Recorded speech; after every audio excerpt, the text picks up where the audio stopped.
शलपुर गांव गोमती नदी के किनारे बसा था। इस गांव में एक आदमी रहता था, मानवीर लाल। मानवीर लाल के पास 2 बीघा जमीन थी। जमीन पर उसके 2 बगीचे थे, एक फलदार बगीचा और दूसरा लकड़ी के पेड़ों का। फलदार बगीचे में आम, जामुन और कटहल जैसे रसीले फल लटकते रहते। लेकिन आश्चर्य की बात यह थी कि गांव के किसी भी आदमी की हिम्मत नहीं होती कि उन फलों को तोड़ ले। लोग कहते थे, यह बगीचा भूत प्रेतों का अड्डा। बगीचे के पास ही था शालदर का महाश्मशान। गांव और नदी के उस पार के लोग अक्सर कहते, आधी रात को बिना किसी चिता के श्मशान में आग जलती है। लोगों ने रोती हुई स्त्रियों की आवाजें भी सुनी थीं, मानो कोई अदृश्य स्त्रियों का झुंड साथ बैठकर विलाप कर रहा हो, पर वहां कभी कोई दिखाई नहीं देता। इन अजीब घटनाओं से घबराकर गांव में एक आपातकालीन बैठक बुलाई गई। भाइयों, आज का मुद्दा सबको पता है ना। गांव के लोग कह रहे हैं मानवीर लाल के गोमती किनारे वाले बगीचे में डरावनी बातें घटती हैं। आज हम इस पर चर्चा करेंगे और समाधान ढूंढेंगे। तो बताइए, किसने अपनी आंखों से कुछ देखा है? यह सुनकर कुछ नौजवान और बुजुर्ग हाथ उठाते हैं। हाँ, आप बताइए। मेरा नाम मोनू मियाँ है। खेती करके ही घर चलाता हूँ। एक दिन सुबह सुबह खेत में सब्जी काटने गया था, लेकिन जो देखा उसे याद करके आज भी मेरी रूह कांप जाती है। श्मशान में चिता जल रही थी और उसके आसपास अजीब परछाइयां थी। वो नजारा इतना डरावना था कि मैं वहीं बेहोश हो गया। सभा में सन्नाटा छा गया। ठीक है, और किसने देखा है? हम लोग मछुआरे हैं, हर रोज नदी में मछली पकड़ते हैं।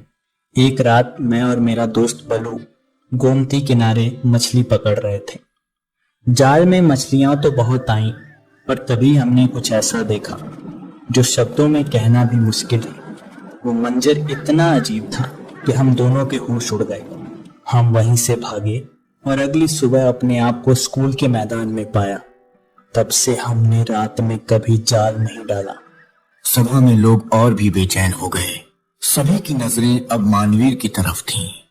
तो मानवीर बाबू, आप बताइए, आप क्या कहना चाहेंगे? कभी कभी गांव वाले मेरे पास आकर कहते हैं कि बगीचे में अजीब घटनाएं होती हैं, पर मैं हैरान नहीं होता, क्योंकि बगीचे के पास श्मशान है। जहां श्मशान हो वहां इस तरह की बातें आम हैं। अब जो फैसला आप सब लोग करेंगे वही मैं मान लूंगा। सभा का माहौल गंभीर था और फिर निर्णय लिया गया। मानवीर के दोनों बगीचों के पेड़ों को काटकर मिल में बेच दिया जाए। मानवीर को गांव पूरा सहयोग देगा। निर्णय के साथ बैठक समाप्त हुई। अगले ही दिन मानवीर गांव के पास की आरा में पहुंचा। उसने वहां के मालिक से पेड़ काटने की बात की। साहब, मेरे पास गोमती किनारे 2 बीघा जमीन है। वहां आम, जामुन और कटहल के पेड़ है। मैं चाहता हूं कि आप इन्हें काटकर अपने मिल में ले जाएं। जो दाम बनेगा उसी हिसाब से मुझे दे देना। मालिक पहले तो ध्यान से सुनता रहा, लेकिन जैसे ही उसने जगह का नाम सुना, उसका चेहरा उतर गया। नहीं, मैं इस काम को हाथ नहीं लगाऊंगा। तुम्हारे बगीचे का नाम सुनकर ही लोग भाग जाते हैं। भाई, तुम किसी और से कहो। मानवीर ने कई और मिलों में कोशिश की, लेकिन हर जगह से एक ही जवाब मिला, उस बगीचे में कोई हाथ नहीं लगाएगा। थका हारा मानवीर गांव वापस लौटा। गांव के चबूतरे पर उसने दोस्तों से सलाह की। भाई, तुम चिंता मत करो। कल 3 आदमी आए थे लकड़ी काटने वाले। वे गांव में ही डेरा डाले। क्यों ना उनसे बात करो। मानवीर ने उसी वक्त उन तीनों लकड़हारों को बुला लिया। भाइयों, मैं मानवीर हूँ। मेरे पास गोमती किनारे 2 बगीचे हैं। गांव का फैसला है कि वहां के पेड़ों को काटकर मिल में भेजा जाए। तुम लोग तैयार हो? कहाँ का बगीचा है? शलपुर गांव के पास गोमती नदी के किनारे। राजन और उसके दोनों साथी कुछ पल चुप हो गए, फिर एक दूसरे की तरफ देखने लगे। लोग कहते हैं वो जगह भूतिया है, क्या ये सच है? देखो, मैं इन बातों पर यकीन नहीं करता, लेकिन गांव वालों ने मिलकर फैसला लिया है। अब पेड़ काटने हैं तो काटने ही होंगे। अगर तुम काम करोगे तो दाम अच्छा मिलेगा। ठीक है, हम तैयार हैं, लेकिन काम रात में करना होगा। दिन में वन अधिकारी आ जाएं तो मुसीबत हो सकती है। मानवीर ने हामी भर दी। रात को तीनों लकड़हारे अपनी कुल्हाड़ी लेकर बगीचे में पहुंचे। ठंडी हवा चल रही थी, चारों तरफ घना सन्नाटा था।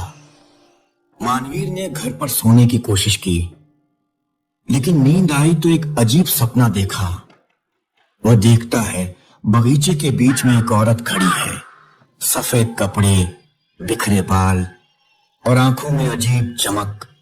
वह औरत धीरे धीरे उसकी ओर बढ़ती है और कहती है, मत काटो, ये पेड़ हमारे हैं। मानवीर चीख मारकर नींद से जाग गया। उसका दिल तेजी से धड़क रहा था। उसे पसीना पसीना कर दिया उस सपने ने। क्या यह सपना ही था या कोई चेतावनी? रात का समय था, चांद बादलों के पीछे छिपा हुआ था। गोमती नदी के किनारे हवा सरसराती हुई बह रही थी। चारों तरफ सन्नाटा था, मानो जंगल और बगीचा सांस रोके खड़ा हो। तीनों लकड़हारे, राजन, फकीरा और नंदराम, कुल्हाड़ियां लेकर मानवीर के बगीचे में पहुंचे। आसमान में कौवे कांव कांव कर रहे थे, जैसे उन्हें पहले से खबर हो कि कुछ अशुभ होने वाला है। भाई, ये जगह तो सच में अजीब लगती है। इतना सन्नाटा मैंने कभी नहीं सुना। चुप रहो, काम करो और जल्दी निपटाओ। सुबह होने से पहले हमें निकलना होगा। लकड़हारे पेड़ों की तरफ बढ़े। पहला वार कुल्हाड़ी का आम के पेड़ पर पड़ा। गूंजती हुई ठक ठक की आवाज चारों ओर फैल गई। जैसे ही दूसरी बार कुल्हाड़ी गिरी, अचानक बगीचे में ठंडी हवा का तेज झोंका आया। पेड़ की शाखाएं अपने आप हिलने लगीं।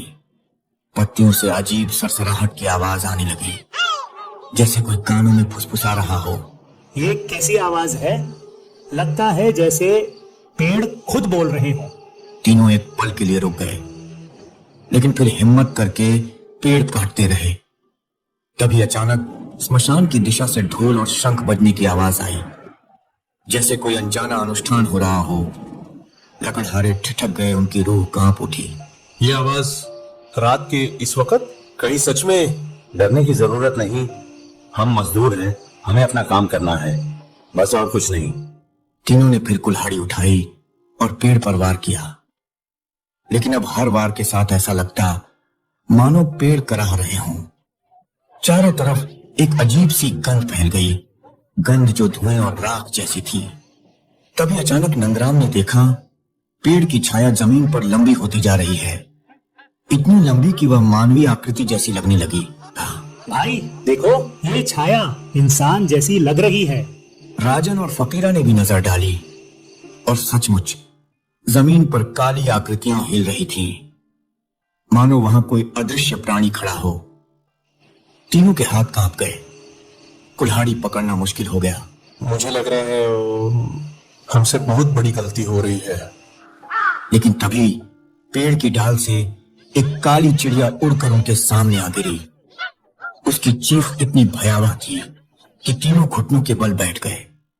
उसी समय बगीचे के बीचों बीच से औरत की कराहट की आवाज गूंजी, मत काटो, ये पेड़ हमारे हैं। तीनों लकड़हारे जड़वत खड़े रह गए। उनकी आंखों में डर साफ दिख रहा था। अब उन्हें समझ आ गया, ये बगीचा वैसा नहीं जैसा उन्होंने सोचा था। तीनों लकड़हारे, राजन, फकीरा और नंदराम अब बुरी तरह डर चुके थे। पेड़ की छायाएं मानवीय आकृतियों की तरह हिल रही थीं और हवा में औरतों के रोने की आवाज साफ सुनाई दे रही थी। भाई, अब हमसे नहीं होगा। ये जगह सच में कुछ और ही है। हम मजदूरी करने आए हैं, भूत भगाने नहीं। चलो एक पेड़ पूरा काट ही देते हैं, फिर देखते हैं आगे क्या होता है। राजन ने हिम्मत जुटाकर कुल्हाड़ी उठाई और पेड़ पर जोर से वार किया। जैसे ही वार पड़ा, पेड़ से खून जैसी लाल रस की धार बहने लगी। अरे ये क्या है? तीनों पीछे हट गए। उनकी आंखें फटी की फटी रह गईं। पेड़ से बहता लाल रस धीरे धीरे जमीन पर फैलने लगा और उसी लाल रंग से जमीन पर आकृतियां बनने लगीं। अचानक स्मशान की दिशा से फिर शंख और ढोल की आवाज आई, इस बार और जोर से। बगीचे के बीच सफेद साड़ी में वही औरत खड़ी थी जिसे मानवीर ने अपने सपने में देखा था। तुम्हें चेतावनी दी थी, फिर भी आए हो। अब ये जगह तुम्हें कभी नहीं छोड़ेगी। लकड़हारों की हालत खराब हो चुकी थी। कुल्हाड़ियां उनके हाथ से गिर गईं। वे भागने लगे, लेकिन पैरों में जकड़न महसूस हुई, जैसे जमीन ने ही उन्हें पकड़ लिया हो। बचाओ, कोई तो बचाओ। तभी चारों तरफ से परछाइयां घिर आईं।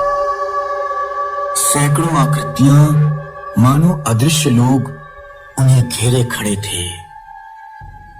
उनके बीच से वही औरत की कराहट गूंज रही थी। तीनों लकड़हारे जमीन पर गिर पड़े। उनकी आंखें उलट गईं और शरीर अकड़ गया। धीरे धीरे उनकी चीखें थम गईं। सिर्फ हवा की सरसराहट और कौवों की कांव कांव बाकी रह गई। अगली सुबह गांव वाले जब वहां पहुंचे तो तीनों लकड़हारे बेहोश पड़े मिले। उनके शरीर में जान तो थी, लेकिन होश पूरी तरह उड़ चुके थे। आंखें खुली थीं, पर किसी अनदेखे भय से जमी हुई। वो किसी से कुछ बोल नहीं पाए। गांव के लोग उन्हें उठाकर ले गए। दिनों बाद भी उनकी हालत जस की तस रही। कोई कहता वे प्रेत बाधा के शिकार हो गए, कोई कहता आत्माओं ने उन्हें दंड दिया है। यह खबर पूरे शलपुर गांव में फैल गई। लोगों ने फैसला किया कि उस बगीचे की ओर अब कोई नहीं जाएगा। मानवीर ने भी अपने खेत को छोड़ दिया। पेड़ वैसे ही खड़े रहे, लेकिन किसी ने उन्हें छुआ तक नहीं। आज भी शलपुर गांव के लोग कहते हैं, गोमती किनारे वो बगीचा सिर्फ आत्माओं का है। रात को वहां से गुजरने की हिम्मत किसी में नहीं। और अगर कोई पूछे क्या कोई है जो उन पेड़ों को काट सके, तो गांव वाले सिर्फ चुप्पी साध लेते हैं।